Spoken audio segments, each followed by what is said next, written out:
ವಾಹಿನಿಯ ವೀಕ್ಷಕರಿಗೆಲ್ಲ ಮೈಯಾಸ್ ಮನೆ ಅಡಿಗೆ ಪವರ್ಡ್ ಬೈ ನ್ಯೂಟ್ರಿಲಾ ಸೋಯಾ ಕಾರ್ಯಕ್ರಮಕ್ಕೆ ಆತ್ಮೀಯವಾದ ಸ್ವಾಗತ ಸುಸ್ವಾಗತ. ವೀಕ್ಷಕರೇ, ನಿಮ್ಮೆಲ್ಲರಿಗೂ ಗೊತ್ತಿರೋ ಹಾಗೆ ಪ್ರತಿ ಸಂಚಿಕೆಯಲ್ಲೂ ನಮ್ಮ ಜೊತೆ ಪ್ರತಿಮಾ ಅಡಿಗ ಅವ್ರು ಇರ್ತಾರೆ. ಅವ್ರು ಮಾಡೋ ರುಚಿಯಾದ ಅಡುಗೆಗಳು ಸವಿಯಕ್ಕೆ ನಾನು ರೆಡಿಯಾಗಿರ್ತೀನಿ. ಅದನ್ನ ನೋಡಿಕೊಂಡು ಮನೇಲಿ ಟ್ರೈ ಮಾಡಿ ಸವಿಯೋದಕ್ಕೆ ನೀವು ರೆಡಿಯಾಗಿರ್ತೀರಾ. ಹಾಗಾದ್ರೆ ತಡ ಯಾಕೆ, ಇವತ್ತೇ ನಮ್ಮ ಕಾರ್ಯಕ್ರಮ ಶುರು ಮಾಡಿಬಿಡೋಣ. So let's welcome Pratima Adiga. Hi Pratima.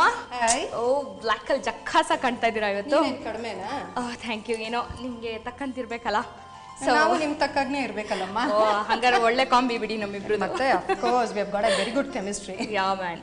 So ವೀಕ್ಷಕರೆಲ್ಲ ಕಾಯ್ತಾ ಇದ್ದಾರೆ, ಯಾವ ರೆಸಿಪೀಸ್ ಇವತ್ತು ನಮಗೆ ಮಾಡ್ಕೊಡ್ತೀರಾ ಅಂತ. ಅವ್ರಿಗೂ ಎಕ್ಸ್ಪೆಕ್ಟೇಷನ್ಸ್ ಜಾಸ್ತಿ ಆಗ್ತದೆ, ನನಗೂ ಎಕ್ಸ್ಪೆಕ್ಟೇಷನ್ಸ್ ಜಾಸ್ತಿ ಆಗ್ತದೆ. Every episode you been telling me this. ಏನ್ ಮಾಡ್ಕೊಡ್ತೀರಾ ಇವತ್ತು ನಮ್ಗೆ? ಇವತ್ತೊಂದು ಹಳೆ ಕಾಲದ ತಿಂಡಿ ಹೇಳ್ಕೊಡ್ತಾ ಇದೀನಿ, ಸಿಹಿ ತಿಂಡಿ. ಆಹಾ, ಯಾಕಂದ್ರೆ ಇವಾಗೆಲ್ಲ ಹೊಸ್ತು ಬಂದ್ಮೇಲೆ ಹಳೇದ್ ಮರಿತಾ ಇದಾರೆ ಜನ. ಮರಿಬಾರ್ದು, ಓಲ್ಡ್ ಇಸ್ ಗೋಲ್ಡ್ ಅಲ್ವಾ? ಡೆಫಿನೆಟ್ಲಿ. ಅದಕ್ಕೆ ಇವತ್ತು ನಾನು ಚಿರೋಟಿ ರವೆಯಿಂದ ರವೆ ಉಂಡೆ ಹೇಳ್ಕೊಡ್ತಾ ಇದ್ದೀನಿ. ರವೆ ಉಂಡೆ. ಆಹಾ, ರವೆ ಉಂಡೆ ಅಂದ ತಕ್ಷಣ ನಮ್ಗೆ ಅಜ್ಜಿ ನೆನಪಾಗುತ್ತೆ. ರವೆ ಉಂಡೆ ಮಾಡ್ಕೊಡೋರು ನಮ್ಮ ತಂದೆಯ ತಾಯಿ, ಸೂಪರ್ ಆಗಿ ರವೆ ಉಂಡೆ ಮಾಡ್ಕೊಡೋರು. ಅದಕ್ಕೆ ಹೇಳಿದ್ದು ಓಲ್ಡ್ ಇಸ್ ಗೋಲ್ಡ್ ಅಂತ. ಮತ್ತೇನು ಗೊತ್ತಾ, ರವೆ ಉಂಡೆ ಅಂದಿದ ತಕ್ಷಣ ಜನಕ್ಕೆ ನೆನಪಾಗೋದೇನು ಅಂತಂದರೆ ವೀಕ್ಷಕರಿಗೆ ಇದೇನು ಸ್ಪೆಷಲ್ ಇದೆ. ರವೆ ಉಂಡೆ ಅಂದಿದ ತಕ್ಷಣ ರವೆ ಹುರಿತಾರೆ, ಸಕ್ಕರೆ ಪುಡಿ ಹಾಕ್ತಾರೆ, ಹಾಲು ಹಾಕ್ತಾರೆ, ಕಟ್ತಾರೆ ಅಂತ. ಹಂಗೆ ಅಲ್ವಾ? ಅದಲ್ಲ, ನಾನು ಇನ್ನೊಂದು ವಿಧಾನದಲ್ಲಿ ಹೇಳ್ಕೊಡ್ತೀನಿ. ಇದಕ್ಕೂ ಎರಡು ಬೇರೆ ವಿಧಾನಗಳಿವ್ಯಾ? ಎಕ್ಸಾಕ್ಟ್ಲಿ. ಮತ್ತೇನು ಗೊತ್ತಾ, ಈ ರವೆ ಉಂಡೆ ನಿಮಗೆ ಹಾಲು ಹಾಕ್ಬಿಟ್ಟು ಕಟ್ಟಿದ್ರೆ ಅದೇನು ಒಂದು ವಾರದೊಳಗೆ ನೀನು you will have to use it. ಹೌದಾ? ರವೆ ಉಂಡೆ ಯಾಕಂದ್ರೆ ಅದು ಫಂಗಸ್ ಬರುತ್ತೆ. ಅದು ಈ ರವೆ ಉಂಡೆ ನಾನೇನು ಹೇಳ್ಕೊಡ್ತಿದ್ದೀನೋ ನೀವು ತಿಂಗಳ ಮೇಲೆ ಇಡ್ಬೋದು ಅದನ್ನ. ಏನ್ ವಿಸಿಲ್ ಮಾಡ್ತಿದ್ಯಾ? ಫಸ್ಟ್ ಹೆಲ್ಪ್ ಮಾಡೋ. ಓ ಎಸ್, ಏನ್ ಬೇಕು ಹೇಳಿ. ಪಾತ್ರ ಕೊಡು. ಪಾತ್ರೆ. ಮತ್ತೆ ನಿಂಗೆ ಮೊದಲಿಗೆ ನಾನು ಇಂಗ್ರೀಡಿಯೆಂಟ್ಸ್ ಹೇಳೋದು ಬೇಡ್ವಾ? ಹೇಳ್ಬಿಡಿ. ಮತ್ತೆ ಪಾತ್ರ ಕೊಡು ಅಂದಿದ ತಕ್ಷಣ ಕೊಟ್ಬಿಟ್ಟೆ ನೀನು. ನೀವ್ ಏನ್ ಹೇಳ್ತೀರಾ ನಾನು ಅದ್ ಮಾಡ್ತೀನಿ. ನಾನು ಇರೋದೇ ನೀವು ಹೇಳೋದನ್ನ ಮಾಡೋದಕ್ಕೆ. Okay dear. ಫಸ್ಟು ಚಿರೋಟಿ ರವೆ. ಓಕೆ, 1 ಬಟ್ಲು ಚಿರೋಟಿ ರವೆ. ಓಕೆ. ಆಮೇಲೆ ಸಕ್ಕರೆ, ಗೋಡಂಬಿ, ದ್ರಾಕ್ಷಿ, ಏಲಕ್ಕಿ ಪುಡಿ, ಕೊಬ್ಬರಿ ತುರಿ ಹಾಗೂ ತುಪ್ಪ. ಸೂಪರ್. ಬಟ್ ಇದಕ್ಕೆ ಹಾಲೇ ಬೇಕಾಗಿಲ್ವಾ? ಬೇಡವೇ ಬೇಡ, ಹಾಲು ಬೇಡದ ರವೆ ಉಂಡೆ. ಎಕ್ಸಾಕ್ಟ್ಲಿ. ಏನಂದ್ರೆ ಈ ರವೆ ಉಂಡೆ ನೀನು 1 ತಿಂಗಳ ಮೇಲೆ ಇಡ್ಬೋದು. ಸೂಪರ್. ಯಾಕಂದ್ರೆ ನಾವು ಏನು ಲಿಕ್ವಿಡ್ ಏನು ಯೂಸ್ ಮಾಡ್ತಾ ಇಲ್ಲ, ಸಕ್ಕರೆ ಪಾಕ ಮಾಡ್ಕೊಳ್ತೀವಿ ಇದ್ರಲ್ಲಿ. Okay okay. ಮೊದಲಿಗೆ ಶುರು ಮಾಡ್ಬಿಡೋಣ. ಶುರು ಹಚ್ಕೊಳ್ಳೋಣ. ಏನೋ ನಾನೇ ಮಾಡ್ತಾ ಇದ್ದೀನಿ ಅನ್ನೋ ತರ ಬಿಲ್ಡಪ್ ಕೊಡ್ತಾ ಇರ್ತೀನಿ. ಹೌದೌದು. ಈಗ ಮೊದಲಿಗೆ ಚಿರೋಟಿ ರವೆನ ಹುರ್ಕೋಬೇಕು. ಓಕೆ, ಚಿರೋಟಿ ರವೆ ಹುರ್ಕೊಳ್ಳೋಕ್ಕಿಂತ ಮುಂಚೆ ಫಸ್ಟ್ ತುಪ್ಪ ಹಾಕೊಂಡು. ಸರಿ. ಏನಂದ್ರೆ ಜಾಸ್ತಿ ತುಪ್ಪ ಏನು ಬೇಕಾಗಲ್ಲ, ರವೆ ಎಷ್ಟಿದೆ ನೋಡ್ಕೊಂಡು ಹಾಕೊಳ್ಳೋಣ. ತುಪ್ಪ ಕಾದಾದ್ಮೇಲೆ ಗೋಡಂಬಿ ಹಾಗೂ ದ್ರಾಕ್ಷಿನ ಹುರ್ಕೊಂಡ್ಬಿಡೋಣ ಮೊದಲು. ಓಕೆ, ಎಷ್ಟು ಬೇಕೋ ಯಥೇಚ್ಛವಾಗಿ ಹಾಕ್ಬೋದು. ಹುರ್ಕೊಂಡ್ಬಿಟ್ಟು ಏನು ಮಾಡೋಣ, ಡೈರೆಕ್ಟಾಗಿ ರವೆ ಹಾಕೊಂಡ್ಬಿಡೋಣ. ಓಕೆ, ಯಾಕಂದರೆ 2 ಪಾತ್ರ ಮುಟ್ಸೋ ಅವಶ್ಯಕತೆ ಇಲ್ಲ ಅಂತ. ಇದು ಸ್ವಲ್ಪ ಬಣ್ಣ ಬರೋವರೆಗೂ ಹುರ್ಕೋಬೇಕು. ಓಕೆ, ತುಪ್ಪ ಕರಗ್ತಿದ್ದಂಗೆ ಅದು ಬಾಣ್ಲೆಗೆ ಹಾಕಿದ ತಕ್ಷಣ, ಬಿಸಿ ಆದ ತಕ್ಷಣ ಕರಗುತ್ತಲ್ಲ, ಅದು ಒಳ್ಳೆ ಒಂಥರ ನೋಡೋಕೆ ಚೆನ್ನ. ಅದು ಇದು ನಾನು 1 ಬಟ್ಲು ಚಿರೋಟಿ ರವೆ ತಗೊಂಡಿದ್ದೀನಿ. ಓಕೆ, 1 ಬಟ್ಲು ಚಿರೋಟಿ ರವೆ ತಗೊಂಡ್ರೆ 3/4 ಬಟ್ಲಾಗಷ್ಟು ಸಕ್ಕರೆ. ಓಕೆ ಓಕೆ, ಈಗ 1 ಬಟ್ಲಾಗಷ್ಟು ಚಿರೋಟಿ ರವೆ. ಏನು ಮಾಡೋಣ, ಚಿರೋಟಿ ರವೆ ಹುರಿದಿಲ್ಲ ಅಂತಂದ್ರೆ ಇದಕ್ಕೆ ಹಾಕೊಂಡು ಹುರ್ಕೋಬಹುದು. ಓಕೆ, ಸ್ವಲ್ಪ ಬಣ್ಣ ಚೇಂಜ್ ಆಗೋ ತನಕನ? ಒಂಥರ ಇಲ್ಲ, ತುಂಬಾ ಬಣ್ಣ ಚೇಂಜ್ ಆಗೋದು ಬೇಡ. ಏನಾಗುತ್ತೆ, ರವೆ ಉಂಡೆ ಕಟ್ಟಿದಾಗ ಅದೇನಾಗುತ್ತೆ, ಬಣ್ಣ ಸ್ವಲ್ಪ ಕಪ್ಪು ಬಂದಂಗೆ ಬರುತ್ತೆ ಅದು. ಸೊ ಆದಷ್ಟು ರವೆ ಉಂಡೆ ಬೆಳ್ಳಗಿರ್ಬೇಕು. ರವೆ ಉಂಡೆ, ಕೊಬ್ಬರಿ ಮಿಠಾಯಿ ಇದೆಲ್ಲ ಬೆಳ್ಳಗಿರ್ಬೇಕು. ಈಗ ಚೆನ್ನಾಗಿ ರವೆ ಹುರ್ಕೊಂಡ್ರೆ ನಾವ್ ಇವಾಗ ಏನೇ ರವೆದು ಮಾಡಿದ್ರು ಹುರ್ಕೋಬೇಕು, ಇಲ್ಲ ಅಂದ್ರೆ ಅಂಟು ಬರುತ್ತೆ.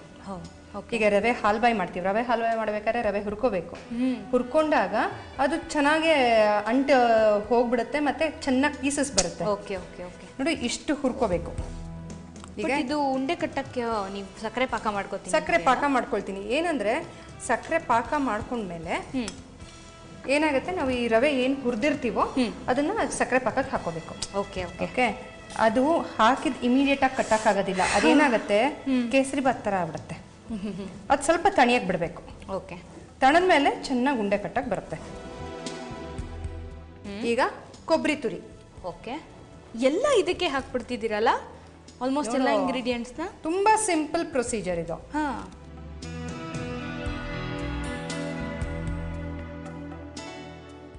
ಅದು ಸುಮ್ಮನೆ ಬಿಸಿ ಆದ್ರೆ ಸಾಕಲ್ವಾ? ಅಷ್ಟೇ, ಬಿಸಿ ಆದರೆ ಸಾಕಿದು. ಕೊಬ್ಬರಿ ಹಾಕಿರ್ತೀವಲ್ಲ, ಅದರಿಂದ 1 ತಿಂಗಳು ಇಟ್ಟರು ಪರವಾಗಿಲ್ವಾ? ಹಾಳು ಆಗಲ್ವಾ? ಏನೂ ಆಗೋದಿಲ್ಲ. ಅಂದ್ರೆ ಏನಂದ್ರೆ ಫ್ರೆಶ್ ಕೊಬ್ಬರಿ ತಗೋಬೇಕು. ತೆಂಗಿನ ತುರಿ ಅಲ್ಲ, ಹಸಿಕಾಯಿ ಅಲ್ಲ, ಒಣಗಿರೋ ಕೊಬ್ಬರಿ. ಓಕೆ. ಆಮೇಲೆ ನಂದಿನಿ ಇನ್ನೊಂದು ಟಿಪ್ ಹೇಳ್ತೀನಿ ನೋಡು. ಇವಾಗ ಬೇಳೆ ಬೇಯಿಸ್ತಾ ಇರ್ತೀವಿ, ಅಡಿ ಹಿಡಿದು ಬಿಡುತ್ತೆ. ಸಪೋಸಿಂಗ್ ನಾವೇನಾದ್ರು ನೋಡಿಲ್ಲ ಅಂದ್ರೆ ಪಾತ್ರ ಏನಾಗುತ್ತೆ, ಸೀದೋಗ್ಬಿಟ್ಟು ಕೆಳಕ್ಕೆ ಕರ್ಟ್ಲಾಗ್ಬಿಟ್ರೆ. ಹೌದು ಹೌದು.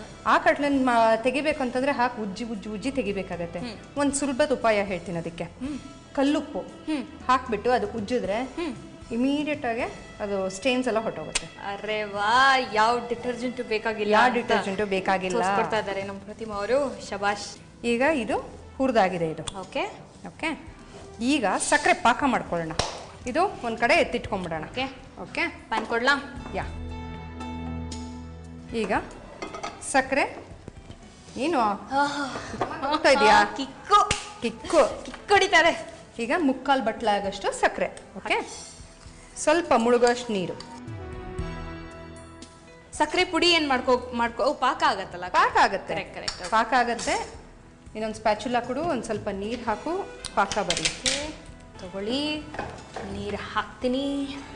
ಸ್ವಲ್ಪ ಮುಳುಗೋಷ್ಟು ಹಾಕಿದ್ರೆ ಸಾಕು. ಓಕೆ, ಸಾಕು. ಸ್ವೀಟ್ಗಳು ಸಕ್ಕರೆ ಪಾಕದಲ್ಲೇ ಮಾಡೋದಾದ್ರೂ ಒಂದೊಂದು ಸ್ವೀಟ್ ಒಂದೊಂದು ಹದ ಇರ್ಬೇಕಲ್ವಾ? ಪಾಕ ಒಂದೊಂದು ಸ್ವೀಟಿಗೆ ಒಂದೊಂದು ಹದ ಇರಬೇಕು. ಇದು ಎಳೆ ಪಾಕನೇ ಬೇಕಿದು.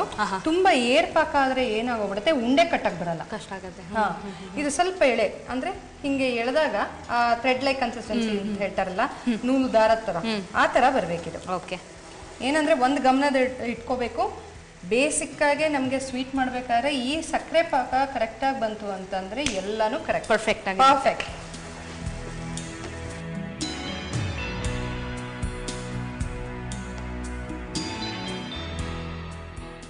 ಈ ಸಕ್ಕರೆ ಪಾಕ ರೆಡಿ ಆಗೋ ಹೊತ್ತಿಗೆ ನಾವೊಂದು ಸ್ವೀಟ್ ಅಂಡ್ ಶಾರ್ಟ್ ಬ್ರೇಕ್ ತಗೊಂಡ್ ಬಂದ್ಬಿಡೋಣ.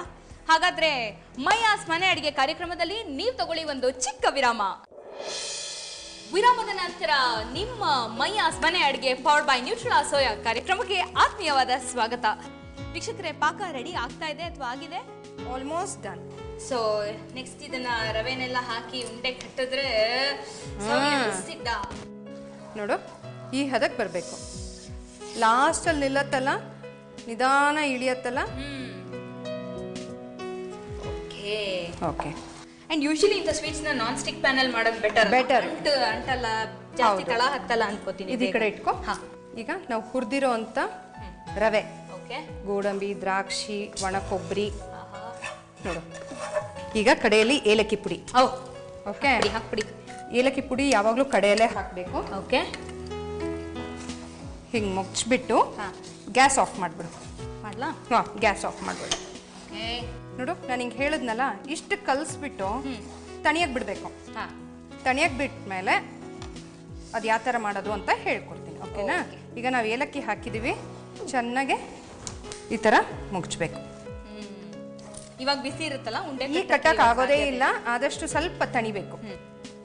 ಬಟ್ ತುಂಬಾ ತಣ್ಣಗಾದ್ರೂ ಕಟ್ಟೋದು ಕಷ್ಟ ಆಗತ್ತೆ. ಬಟ್ ಇದ್ರೊಳಕ್ಕೆ ತಣದ್ರು ಏನು ಇದಾಗೋದಿಲ್ಲ. ಹೌದಾ? ಹಾಂ, ಕಟ್ಬೋದು. ಅಂಟು ಬಿಟ್ಕೊಂಡಿರುತ್ತಲ್ಲ ಅದು. ಹೌದು.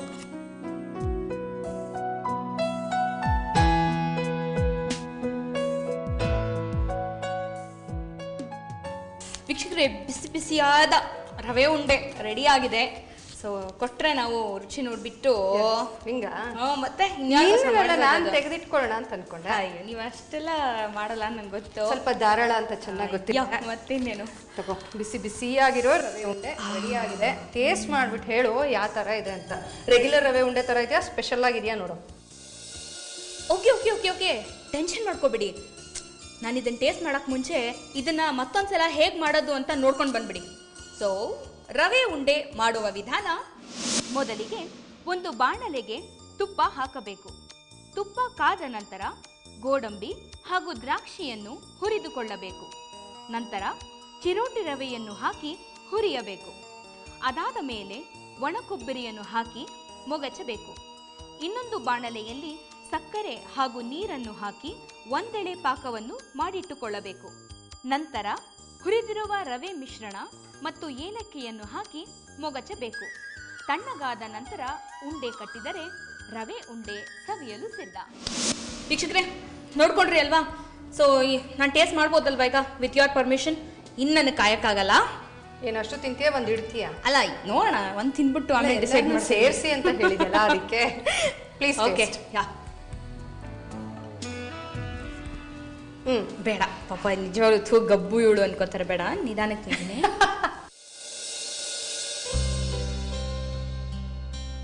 ಹೇಗಿದೆ?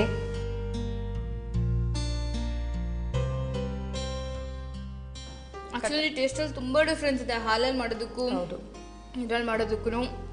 ಇದು ಇವಾಗ ನನ್ನ ಫೇವ್ರೇಟ್ ಆಗೋಯ್ತು. ಸೂಪರ್. ಸಕ್ಕ ಜ್ಯೂಸಿ ಆಗಿದೆ. ಬಾಯಿಗೆ ಹಾಕೊಂಡ್ರೆ ಹತ್ರ ಬಾಯಲ್ಲಿ ನೀರು ಕಂಟಿನ್ಯೂಸ್ ಆಗಿ ಬರ್ತದೆ. ಮನೆಗೆ ಹೋಗಿ ಮಾಡ್ತಿತ್ತಾನೆ. ಜೊತೆಗೆ ಆ ಗೋಡಂಬಿ ದ್ರಾಕ್ಷಿ ಎಲ್ಲ ಸಿಗ್ತಾ ಇರೋದಂತೂ ಮಜ್ಜಾ ಕೊಡ್ತಾ ಇದೆ. ಈಗ ತಗೊಳ್ಳಿ ಪಾಪ, ಅದು ಹೊಟ್ಟೆ ನೋವು ಬಂದ್ಬಿಡುತ್ತೆ. ಇಲ್ಲ ಸಾಕು. ನಾನು ಯಾವಾಗಲೂ ಮಾಡ್ತೀನಿ ಕಣೆ, ನೀನು ತಿನ್ನೋ. ನಾನಾರು ಯಾವಾಗಲೂ ಮಾಡ್ಕೊಂಡು ತಿಂತೀನಿ. ಚೆನ್ನಾಗಿರುತ್ತಾನೆ. ಕೊಡು ಇವಾಗ ತಟ್ಟೆ. ಬಾಯೆಲ್ಲ ಇವಾಗ ಒಂಥರ ಸ್ವೀಟ್ ಆಗಿದೆ. ನಂಗೆ ಏನಾರು ಖಾರ ತಿನ್ಬೇಕು ಅನ್ನಿಸ್ತಾ ಇದೆ. ಮಾಡ್ಕೊಡ್ತೀರಾ ಯಾವ್ದಾದ್ರು ಒಂದು ಖಾರದ್ದು ಡಿಶ್ ಇವತ್ತು? ಒಂದು ಸ್ಟಾರ್ಟರ್ ಮಾಡ್ಕೊಡ್ತೀನಿ. ಏನಾರು ಮಾಡಿ, ಒಟ್ನಲ್ಲಿ ಖಾರ ಬೇಕು ನನಗೆ. ಶ್ಯೂರ್. ಒಳ್ಳೆ ಖಾರ. ಶ್ಯೂರ್. ಸೊ ಏನು ಮಾಡ್ಕೊಡ್ತೀರಾ? ನಮ್ಮ ನೆಕ್ಸ್ಟ್ ರೆಸಿಪಿ ಏನು ಅಂತ ಆಡಿಯನ್ಸ್ ಹೇಳ್ಬಿಡ್ತೀರಾ? ಅದು ರವೆ ಉಂಡೆ ಥರನೇ, ತುಂಬ ಸಿಂಪಲ್ ಆಗಿರುತ್ತೆ. ಬೆಂಡಿ ಕ್ರಿಸ್ಪ್. ಸೂಪರ್. ಬೆಂಡೆಕಾಯಿ ಇಸ್ ಮೈ ಫೇವ್ರೇಟ್. ಹೌದಾ? ಸಿಕ್ಕಾಪಟ್ಟೆ ಇಷ್ಟ. ಬೆಂಡೆಕಾಯಿನಲ್ಲಿ ಏನು ಮಾಡಿದ್ರು ಇಷ್ಟ. ಹುಳಿ, ಗೊಜ್ಜು, ಪಲ್ಯ, ಈ ಥರ ಕ್ರಿಸ್ಪಿ ಏನು ಮಾಡಿದ್ರು ಇಷ್ಟ. ಹೌದಾ? ಕ್ರಿಸ್ಪ್ ಮಾಡಿಕೊಟ್ಟೆ ಇಲ್ಲ? ಅಲ್ಲ, ಅಮ್ಮ ಒಂಥರ ಪುಡಿ ಇದು ಮಾಡ್ತಾರೆ, ಮೆಣಸಿನ ಪುಡಿ ಹಾಕ್ಬಿಟ್ಟು ಒಂಥರ ಗರ್ಗರಿಯಾಗಿ ಮಾಡ್ತಾರೆ. ಅದು ನನಗೆ ಪಂಚಪ್ರಾಣ. ಸೊ ಅದೇ ಥರ ನೀವು ಬಟ್ ಏನಾದ್ರು ಒಂದು ಡಿಫ್ರೆಂಟ್ ಆಗಿ. ಎಕ್ಸಾಕ್ಟ್. ಬೇಗ ಸ್ಟಾರ್ಟ್ ಮಾಡಿ. ಇದಕ್ಕೆ ಬೇಕಾಗಿರೋ ಸಾಮಗ್ರಿಗಳು: ಓಕೆ, ಬೆಂಡೆಕಾಯಿ, ಅಚ್ಕಾರದ ಪುಡಿ, ಗರಂ ಮಸಾಲ, ಆಮ್ಚೂರ್ ಪೌಡರ್, ಎಣ್ಣೆ ಹಾಗೂ ಉಪ್ಪು. ಅಷ್ಟೇ. ತುಂಬಾ ಸಿಂಪಲ್ ಆಗಿ ಅನ್ನಿಸ್ತದೆ. 10 ನಿಮಿಷದೊಳಗೆ ಮಾಡ್ಬೋದು. ಸೂಪರ್.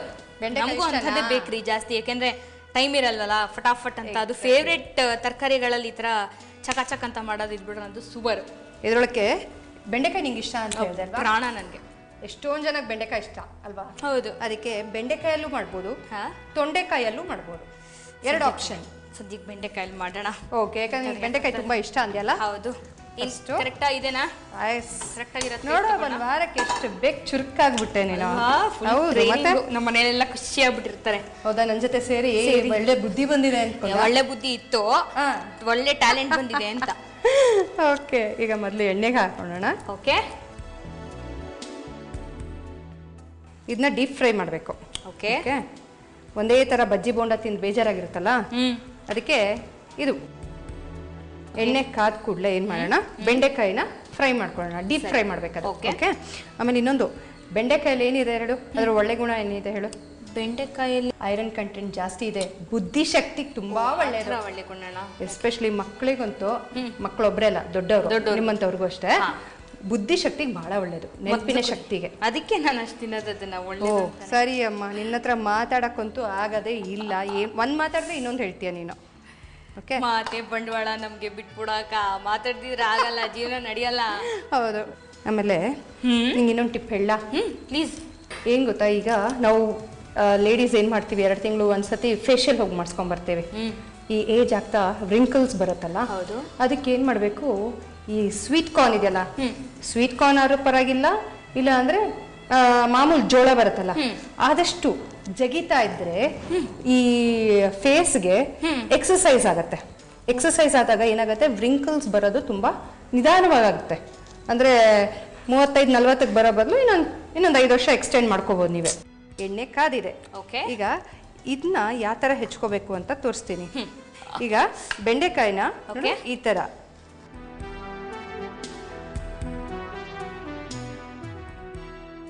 ಓಕೆ, ಎಷ್ಟು ತಿನ್ನಾಗುತ್ತೋ ಅಷ್ಟು ತಿನ್ನಾಗಿ ಮಾಡಬೇಕು. ಸೊ ಅವಾಗ ನಾವು ಹುರಿದಾಗ ಕ್ರಿಸ್ಪ್ ಬರುತ್ತದು. ಕರೆಕ್ಟ್. ಗೊತ್ತಾಯ್ತಲ್ಲ? ಕಟಿಂಗು ಒಂದು ಆರ್ಟಪ್ಪ, ನಮಗೆ ಕೈಯೇ ಆಡಲ್ಲ. ಕಟ್ ಮಾಡಬೇಕು ಅಂದ್ರೆ ಎಲ್ಲ ಮಾಡಬೇಕು ಬರುತ್ತೆ. ಒಂದೊಂದು ಡಿಶ್ ಮಾಡ್ಬೇಕಾದ್ರು ಒಂದೊಂದು ಥರ ಮಾಡ್ಬೇಕು. ಈಗ ನಾವೇನಾದ್ರು ಬೆಂಡೆಕಾಯಿ ಗೊಜ್ಜು ಅಂತ ಹೇಳ್ತೀವಿ, ನಾವೆಲ್ಲ ಮುದ್ದುಳಿ ಅಂತ ಹೇಳ್ತೀವಿ. ಮುದ್ದುಳಿಯಾ? ಮುದ್ದುಳಿ ಅಂತ ಹೇಳ್ತೀವಿ ನಮ್ಮ ಕಡೆ. ರಸ ಅಂತಾರೆ, ಕಾಯಿ ರಸ ಅಂತ ಹೇಳ್ತಾರೆ. ಸೊ ಅವಾಗ ಬೇರೆ ಥರ ಕಟಿಂಗ್, ಪಲ್ಯಕ್ಕೆ ಬೇರೆ ಥರ, ಒಂದೊಂದಕ್ಕೆ ಒಂದೊಂದು ಥರ. ಸೂಪರ್. ಈಗ ಕಾದಿರೋ ಎಣ್ಣೆಗೆ ಬೆಂಡೆಕಾಯಿನ ಕೇಳಕ್ಕೆ ಮಜಾ. ಹೌದು, ಇವಾಗ ನೋಡ್ಬೇಕಾದ್ರೆ ಎಷ್ಟಿದೆ ಅಲ್ವಾ ಬೆಂಡೆಕಾಯಿ. ಕರೆದಾದ್ಮೇಲೆ ಸ್ವಲ್ಪನೇ ಆಗೋದು. ಹೌದು, ಬೆಂಡೆಕಾಯಿ ತುಂಬಾ ಕಮ್ಮಿ ಒದಗುತ್ತಲ್ಲ. ಹೌದು, ಒದಗೋದಿಲ್ಲ ಅದು. ಹೌದು.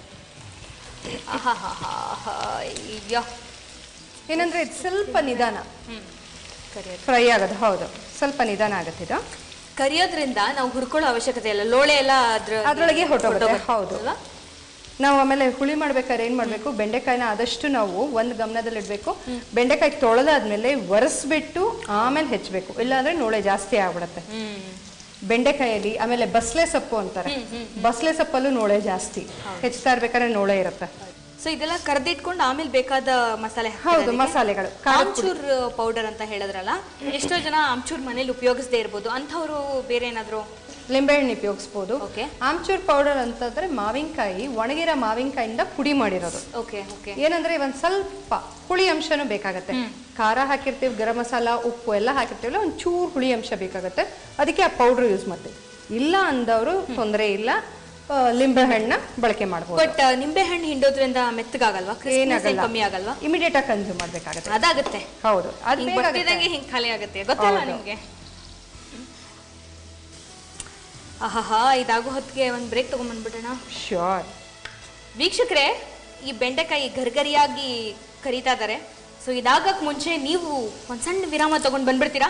So take a short break in Mayyas ಮನೆ ಅಡುಗೆ ಪವರ್ಡ್ ಬೈ ನ್ಯೂಟ್ರೆಲಾ ಸೋಯಾ. ವಿರಾಮದ ನಂತರ ನಿಮ್ಮ ಮೈಯಾಸ್ ಮನೆ ಅಡುಗೆ ಪವರ್ಡ್ ಬೈ ನ್ಯೂಟ್ರೆಲಾ ಸೋಯಾ ಕಾರ್ಯಕ್ರಮಕ್ಕೆ ಆತ್ಮೀಯವಾದ ಸ್ವಾಗತ. ಗರಿಗರಿಯಾದ ಬೆಂಡಿ ಕ್ರಿಸ್ಪ್ ರೆಡಿಯಾಗಿದೆ, ಆಗಿದೆ. ಈಗ ಇದು ಒಂದು ಟಿಶ್ಯೂ ಪೇಪರ್ ಮೇಲೆ ತೆಗೆದಿಟ್ಕೊಂಡ್ಬಿಡೋಣ. ನೋಡು, ನೀನು ನೋಡ್ತಾ ಇದ್ದಂಗೆ ಬೇಗ ಬಾ ಅಂತ ಇದೆ ಅಲ್ವಾ? ಈ ಕಲರ್ ಬಂದ್ರೇನೆ ಗರಿಯಾಗಿದೆ ಅಂತ. ಹೌದು, ಎಕ್ಸಾಕ್ಟ್ಲಿ. ಈಗ ಗ್ಯಾಸ್ ಆಫ್ ಮಾಡಿಬಿಟ್ಟು ಏನು ಮಾಡೋಣ, ಒಂದು ಮಿಕ್ಸಿಂಗ್ ಬೌಲಲ್ಲಿ ಮಿಕ್ಸಿಂಗ್ ಬೌಲಲ್ಲಿ ಈ ಎಣ್ಣೆ ಅಂಶ ಏನಿದೆಯೋ ಈ ಥರ ಹಿಂಗೆ ತೆಕ್ಕೊಂಬಿಡೋಣ. ಓಕೆ, ಶಬ್ದ ಕುರು ಕುರು ಕುರು ಅಂತಿದೆ, ಒಳ್ಳೆ ಮಿಕ್ಸ್ಚರ್ ಕುರುಕುರು ಅನ್ನಲ್ವಾ, ಆ ಥರ. ಹೌದು. ಈಗ ಇದಕ್ಕೆ ಹಾಕೊಂಡ್ಬಿಡೋಣ.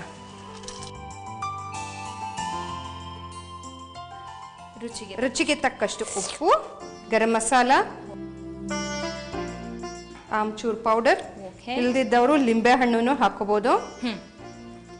ಆಮೇಲೆ ಅಚ್ಕಾರದ ಪುಡಿ, ಮೆಣಸಿನ ಪುಡಿ, ಎಷ್ಟು ಬೇಕೋ ಅಷ್ಟು. ಬಟ್ ತುಂಬಾ ಖಾರ ಇರಬಾರ್ದು, ಇದು ಮೈಲ್ಡ್ ಆಗಿರ್ಬೇಕಿದು. ಓಕೆ, ನಾಲ್ಗೆಗೆ ಒಂದು ಚೂರು ಚೂರು ಅನ್ಬೇಕಷ್ಟೇ, ಅಷ್ಟೇ ಅಷ್ಟೇ ಅಷ್ಟೇ. ಇದನ್ನ ಹಿಂಗೆ ಸಾರ್ಟ್ ಮಾಡಬೇಕು. ಸರ್ವಿಂಗ್ ಬೌಲ್ಗೆ ಹಾಕೊಂಡ್ವಾ, ಅದಕ್ಕೂ ಒಂದು ಅಲಂಕಾರ. ಮತ್ತೆ ಸುಮ್ಮನೆ ಕೊಟ್ಬಿಟ್ರೆ ತಿಂತೀಯಾ? ನಿಮ್ಮ ಪೇಷನ್ಸ್ ಗಡಿಬಿದ್ದೆ.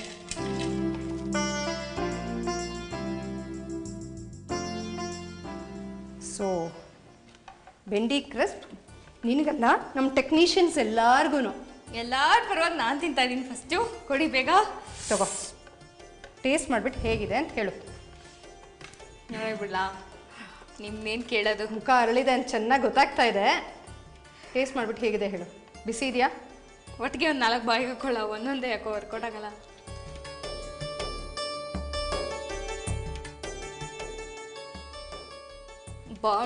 ಆನಂದ ಬಾಷ್ಪ ಬರೋದು ಒಂದು ಬಾಕಿ. ಹೇಗಿದೆ ಟೇಸ್ಟು? ಸೂಪರ್ ಆದ.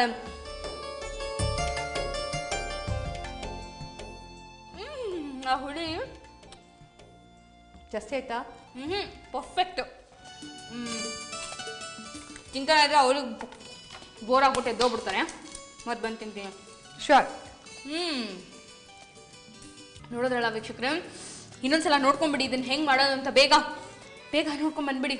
ಬೆಂಡಿ ಕ್ರಿಸ್ಪ್ ಮಾಡುವ ವಿಧಾನ: ಒಂದು ಬಾಣಲೆಗೆ ಎಣ್ಣೆಯನ್ನು ಹಾಕಿ ಕಾದ ನಂತರ ಹೆಚ್ಚಿರುವ ಬೆಂಡೆಕಾಯನ್ನು ಗರಿ ಬರುವವರೆಗೂ ಅಥವಾ ಹೊಂಬಣ್ಣ ಬರುವವರೆಗೂ ಕರಿಯಬೇಕು. ಕರಿದ ಬೆಂಡೆಕಾಯನ್ನು ಒಂದು ಬೌಲಿಗೆ ಹಾಕಿ ಗರಂ ಮಸಾಲ, ಅಚ್ಚ ಖಾರದ ಪುಡಿ, ಉಪ್ಪು ಹಾಗೂ ಆಮ್ಚೂರ್ ಪೌಡರನ್ನು ಹಾಕಿ ಕಲಸಬೇಕು. ಈಗ ಗರಿ ಗರಿಯಾದ ಬೆಂಡಿ ಕ್ರಿಸ್ಪ್ ಸವಿಯಲು ಸಿದ್ಧ. ಫ್ರೆಂಡ್ಸ್, ನೋಡಿದ್ರಲ್ಲ, ರುಚಿ ರುಚಿಯಾದ ರವೆ ಉಂಡೆ, ಗರಿಗರಿಯಾದ ಬೆಂಡಿ ಕ್ರಿಸ್ಪು, ಬಾಯಲ್ಲಿ ನೀರು ಉರ್ತಿದೆ ಅಲ್ವಾ? ನೀರು ಉರ್ದು ಇನ್ನೇನ್ರಿ, ಈ ಥರ ರುಚಿ ರುಚಿಯಾಗಿ ಮಾಡಿಕೊಟ್ರೆ ಬೆಂಡೆಕಾಯಿ ಅಂದರೆ ಕೆಣ್ಗಂಡು ಬೀರೋರು ರವೆ ಪದಾರ್ಥಗಳು ಅಂದರೆ ಮೂಗು ಮುರಿಯೋರು ಮೂಗು ಅರಳಿಸ್ತಾ ಬರ್ತಾರೆ, ನಿಜ ಅಲ್ವಾ? ವೀಕ್ಷಕರೇ, ನಮ್ಮಲ್ಲಿ ಎಷ್ಟೋ ಜನ ಎಷ್ಟೋ ಪದಾರ್ಥಗಳನ್ನ ನೋಡೋದೇ ಇಲ್ಲ. ಅಂಥವ್ರಿಗೆ ಒಂದು ಈಸಿ ಆ್ಯಂಡ್ ಹೆಲ್ತಿ ಟಿಪ್ ಏನು ಗೊತ್ತಾ? ನನಗಂತೂ ಗೊತ್ತಿಲ್ಲ. ಯಾಕೆಂದರೆ ನಾನು ಆ ಪದಾರ್ಥ ಸೇರಲ್ಲ, ಈ ಅಡುಗೆ ಸೇರಲ್ಲ ಅಂತ ರಾಗ ಎಳೆಯೋದೇ ಇಲ್ಲ. ಅದಕ್ಕೆ ನೀವು ಅಷ್ಟೇ ದಿನ ನಮ್ಮ ಪ್ರೋಗ್ರಾಮ್ನ ನೋಡ್ತಾ ಇರಿ, ಹೊಸ ಹೊಸ ರುಚಿಗಳನ್ನ ಕಲಿತಾ ಇರಿ, ಮಾಡ್ತಾ ಇರಿ, ಎಂಜಾಯ್ ಮಾಡ್ತಾ ಇರಿ. ಆಗ ನೀವು ಅಷ್ಟೇ ನನ್ನ ಹಾಗೆ ಅಲ್ಲಲ್ಲ ಪ್ರತಿಮನ್ ಹಾಗೆ ಅದು ಸೇರಲ್ಲ ಇದು ಸೇರಲ್ಲ ಅಂತ ಹೇಳಕ್ ಸಾಧ್ಯನೇ ಇಲ್ಲ. ಹಾಗಾದ್ರೆ ನಾಳಿನ ಸಂಚಿಕೆಗೆ ನನ್ನಷ್ಟೇ ಕಾತುರದಿಂದ ನೀವು ಕಾಯ್ತಾ ಇರ್ತೀರಾ ತಾನೆ? ಸೊ ಹಾಗಾದ್ರೆ let's meet again in tomorrow's Mayyas ಮನೆ ಅಡುಗೆ powered by Nutrela soya. Until then Tata.